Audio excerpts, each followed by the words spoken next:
আসসালামু আলাইকুম। আপনারা যে যেখানে বসে আমার কথাগুলো শুনে সবাইকে ধন্যবাদ এবং শুভেচ্ছা। আজ আমি যে বিষয়টি নিয়ে কথা বলবো সেটা হচ্ছে আজ সোশ্যাল মিডিয়াতে বা বিভিন্ন অনেকগুলো স্ট্রিম মিডিয়াতেও একটি নিউজ বলবো না, একটু প্রপাগান্ডা ছাড়ানো হচ্ছে যে দ্বিগুণ হচ্ছে কেন্দ্রীয় শিক্ষকদের উৎসব ভাতা। আসলে বিষয়টা একদম মানে সলিড, টোটালি 100% একটি মিথ্যা সংবাদ। এই ধরনের মিথ্যা সংবাদ ছড়ানোর ফলে বিপদে পড়তেছে তৎকালীন সরকার বা বর্তমান সরকার, এবং বিভ্রান্ত হচ্ছে এমপিভুক্ত শিক্ষক সমাজ বা এমপিভুক্ত শিক্ষক কর্মচারীরা। আর শিক্ষামন্ত্রী যে বিষয়, যে কথাটার উপর ভিত্তি করে এই সংবাদটা ছড়ানো হচ্ছে, এটা টোটালি একটা ভুল মেসেজ দেওয়া হচ্ছে। আমি কোনো ভনিত না করে কথাটা বললাম যে টোটালি একটা মিথ্যা কথা। এই যে আমি যে প্রথমে যে বিষয়টা নিয়ে কথা বলছি সেটা হচ্ছে কালের কণ্ঠ। কালের কণ্ঠের মতো একটি দায়িত্বশীল মিডিয়ার পক্ষ থেকে এই ধরনের একটি সংবাদ ছড়ানো, আমি কালের কণ্ঠকে কোট করে কথাগুলো বলতেছি। এখানে বলতেছি যে বেসরকারি বিভক্ত শিক্ষকদের মূল বেতনে 50% উৎসব ভাতাকে শতভাগে উন্নতি করার আশ্বাস পুনর্ব্যক্ত করেছেন শিক্ষামন্ত্রী ডক্টর আনামুল ইসলাম মিলন। তিনি বলেন, পূর্ববর্তী সময়ে 25% থেকে বাড়িয়ে 50% করা হয়েছে বিভক্ত শিক্ষকদের উৎসব ভাতা। এখন সেটিকে 100% উন্নতি করার দায়িত্ব সরকারের। তাহলে এখন বলেন, এই যে নিউজটা, এই কথাটি শিক্ষামন্ত্রী বলছে, তার বিপরীতে শিরোনাম কি করা হচ্ছে? দ্বিগুণ হচ্ছে উৎসব ভাতা। ভাই, এটা তো ওইভাবে বলেনি। হবে, কবে হবে, কোন দিন হবে সেটাকে বলছে না, হয়ে গেছে, করা হলো, প্রজ্ঞাপন জারি হয়ে গেছে, এদের কথা।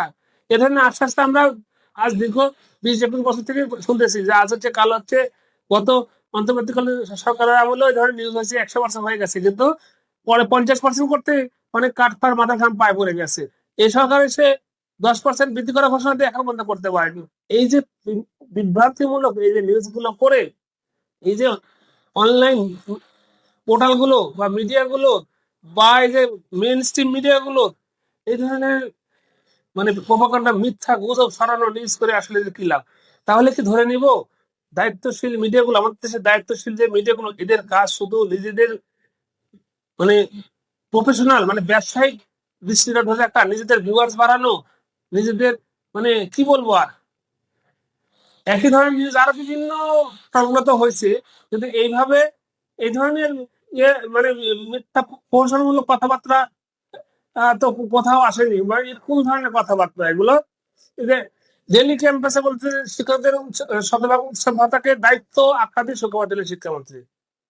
এদের এদের শিরোনামটা তাই কিছুটা গ্রহণযোগ্য, যে শত সরকার দায়িত্ব, সরকার শত উৎসব ভাতাকে দায়িত্ব আখ্যা দিচ্ছে।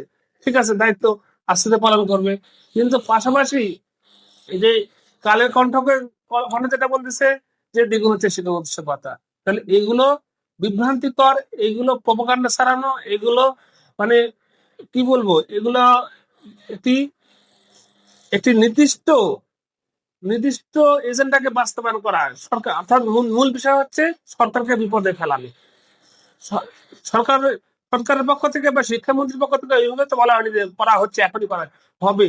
যথাযথ এই সরকার ক্ষমতা আসার পর থেকে বলতেছি, শিক্ষামন্ত্রী বলছে যেটা সত্যি কথা সেটা বলতে তো আসলে পারতেছে না। শিক্ষামন্ত্রীর সমালোচনা আমরা অনেক ক্ষেত্রে করি বা করতেছি, কিন্তু তাই বলে শিক্ষামন্ত্রী কিন্তু এখন বলেনি যে এখনই করা হচ্ছে। শিক্ষামন্ত্রী বলছে করা হবে। কিন্তু এই যে বিভিন্ন মিডিয়া, বিভিন্ন অনলাইন পোর্টাল, বিভিন্ন মেন স্ট্রিম মিডিয়া, কালেকন্ডার মধ্যে মেন স্ট্রিম একটা মিডিয়া, এই যে একটি প্রোপাগান্ডা প্রোপাগান্ডা ছড়ানোর মতো কথাবার্তা বলতেছে যে দ্বিগুণ করাচ্ছে শিক্ষক উৎসব ভাতা।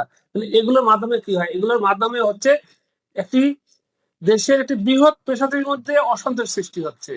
আপনি জানেন, একটা ভুল তথ্য প্রকাশ করবেন, ভুল তথ্য প্রচার করবেন, এ নিয়ে ওই সমাজ, ওই গোষ্ঠীর মধ্যে একটি উৎসাহ উদ্দীপনা সৃষ্টি হবে। তখন যখন ওখান থেকে সে প্রত্যাঘাত ফিরে আসবে, তখন তার মধ্যে একটি প্রতিহিংসা তৈরি হবে, তার মধ্যে একটা বিদ্রোহী মনোভাব তৈরি হবে। তাহলে কি ধরে নিব যে এই সমস্ত মিডিয়া গুলো কত ফ্যাসিস্টের প্রোডাক্ট, আর সেই ফ্যাসিস্টের এজেন্ডা বাস্তবায়নের জন্য এই ধরনের বিভ্রান্তিমূলক তথ্য ছড়াচ্ছে? এটা কি উচিত? কেন করবে তারা? এগুলো করে তাদের কি লাভ? তাহলে তাদের লাভ কি? এই সরকারকে অস্থিতিশীল করা এদের কাজ? এই সরকারকে ইচ্ছা ভালো মতো দায়িত্ব নিয়ে কাজ করতে না দেয় এদের কাজ?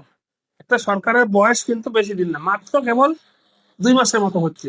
তো সেখানে এসে তারা ইচ্ছা করলে একটি এমপিভুক্ত পেশার মতো একটি বৃহৎ দেশে একটা বৃহৎ একটি পেশার উৎসব ভাতা 50 থেকে 100% করা বললে মুখ দিয়ে বললেও করা যাবে, এটা আমরা বুঝি। আমরা সমালোচনা করলে সরকার সমালোচনা বিভিন্ন ক্ষেত্রে কাজের সমালোচনা করলেও যেটা যৌক্তিক কথা সেটা বলতে হবে।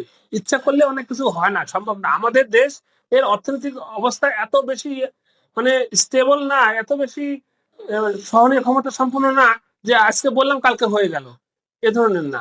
তো এ ধরনের ইয়ে থেকে আমাদের উচিত দায়িত্বশীল মিডিয়াগুলো দায়িত্বপূর্ণ আচরণ করে এই ধরনের কথাগুলো ছড়ানো, গুজব ছড়ানো থেকে বিরত রাখা।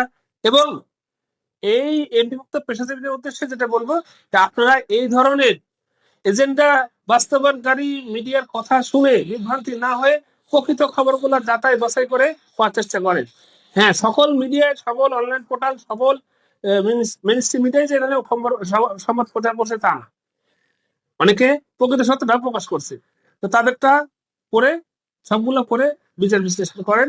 অযথা এই এজেন্ডা বাস্তবায়নকারী মিডিয়াগুলো কথা শুনে তাদের কথা মতো মানে আশায় বুক বেঁধে নিরাশ হওয়ার কোনো যৌক্তিক কারণ আছে বলে আমি মনে করি না। তো এতক্ষণ যারা আমার কথাগুলো শুনলেন সবাইকে আমার চ্যানেলটাকে সাবস্ক্রাইব করার অনুরোধ জানিয়ে, যে কথাগুলো বললাম আমার কথাগুলো যদি ভালো লাগে কমেন্টে জানাবেন, উন্নয়নযোগ্য দিকগুলো কমেন্টে জানাবেন। Thanks for watching. Until then, আল্লাহ হাফেজ।